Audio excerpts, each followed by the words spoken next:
मेरा सवाल एमपी जी से है। सर मैं ये पूछना चाहता हूँ कि जो सबसे ज्यादा भर्तियां निकाली जाती है सी या डी ग्रुप की होती है, जो आजकल खाली पड़ी है। देखा गया है कि न्यूज में कई बार भर्ती निकाल दी जाती है, पर ये भर्तियां हमेशा लटकी रह जाती है, जिससे युवाओं की बेरोजगारी, जैसा कि सभी जानते हैं कि हरियाणा नंबर 1 है। तो मैं पूछना चाहता हूँ कि जैसे ही आपकी सरकार आएगी, आपकी सरकार का इसके बारे में क्या विचार है कि सी और डी ग्रुप की जो भर्तियां सिर्फ एक, जैसे कहते हैं कि लॉलीपॉप के तरीके से दिखा दिया जाता है, युवा तैयारी करते हैं परंतु उनकी भर्ती पूरी नहीं हो पाती है। तो इसके बारे में आपके क्या विचार?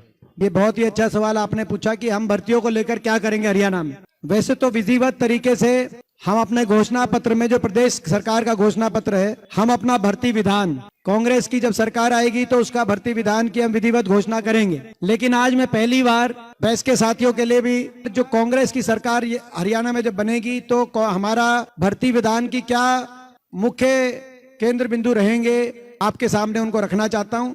मुख्य हमारा उद्देश्य है कि पक्की भर्ती हो, पारदर्शी भर्ती हो, समयबद्ध भर्ती हो और व्यापक भर्ती हो, जिसमें पहला कि हरियाणा में जो पद समाप्त किए गए हैं, खाली पड़े हैं 2 से 2.5 लाख पद, तुरंत उनकी भर्ती, पक्की भर्ती निकाली जाएगी।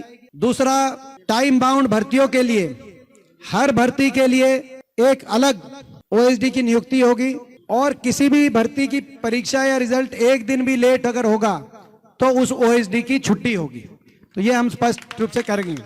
तीसरा, भर्तियों में अगर किसी एक भी भर्ती में कोई अनियमितता हुई तो उसके लिए कोई बाहरी एजेंसी को जिम्मेदार मानकर पल्ला झाड़ने वाला काम नहीं होगा।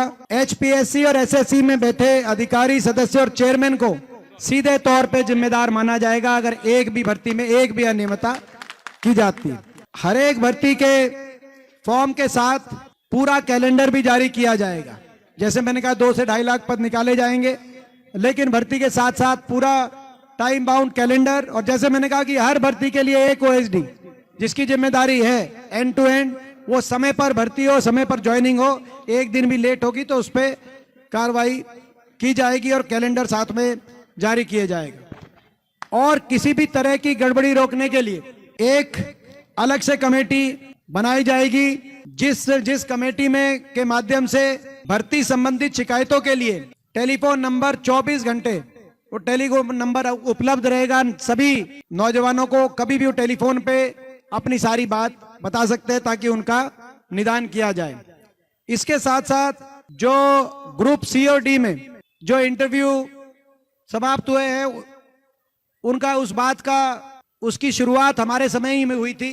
भाजपा ने उस बात को कहा कि हमने क्या, लेकिन हमारी भी जो आखिरी भर्ती आती थी, जेबीटी की भर्ती थी, 14,000 जेबीटी लगे थे, उसमें इंटरव्यू के ज्यादा नंबर नहीं थे, तो वो शुरुआत उस समय हुई थी। लेकिन हम उस बात को, क्रम को जारी रखेंगे, कोई इंटरव्यू नंबर ना हो ताकि पारदर्शिता में कोई कमी ना हो। और साथ में जो ग्रुप 1 और 2 में वो जो इंटरव्यू की जो आज परिस्थिति है, उसमें भी पूर्ण विचार किया जाएगा कि उसमें कम से कम सब्जेक्टिवनेस कैसे आए ताकि पारदर्शिता का पूरा ख्याल रखा जाए।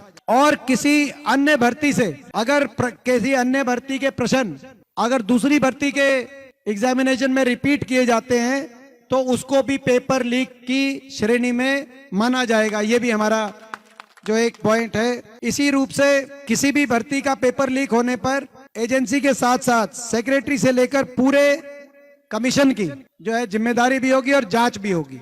ये भी हम साथ साथ कहना चाहते हैं।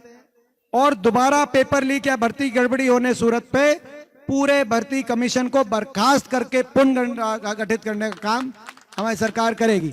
तो आप कहने का मतलब कि पूरे देश के अंदर इस प्रकार का हम भर्ती विधान बनाना चाहते हैं जो पूरे देश में पारदर्शिता के लिए हमारी भर्ती हरियाणा की मानी जाए, समयबद्ध भर्तियों के लिए। क्योंकि चक्कर कटाकर 5 साल तक, ये जो सीटी वाली बात, 5 साल तक घुमा कर, और उसके बाद जो है बेरोजगारी, क्योंकि 5 साल तक नौजवान इंतजार नहीं कर सकता। तो समयबद्ध, पारदर्शी और व्यापक भर्ती, ये इस उद्देश्य के साथ हम ये अपना भर्ती विधान अपने घोषणा पत्र के माध्यम से विधिवत रूप से हम लेके आएंगे। आज मैंने कुछ मुख्य बिंदु आपके साथ पहली बार उनको शेयर किया है, लेकिन आप लोगों में से अगर किसी को इस पे कुछ और सुझाव देना है, इसको और अच्छी तरीके से हम कैसे लेके आएं, तो आप वो सुझाव आप देते रहें ताकि हम उन सुझावों को भी अपने घोषणा पत्र में शामिल करें।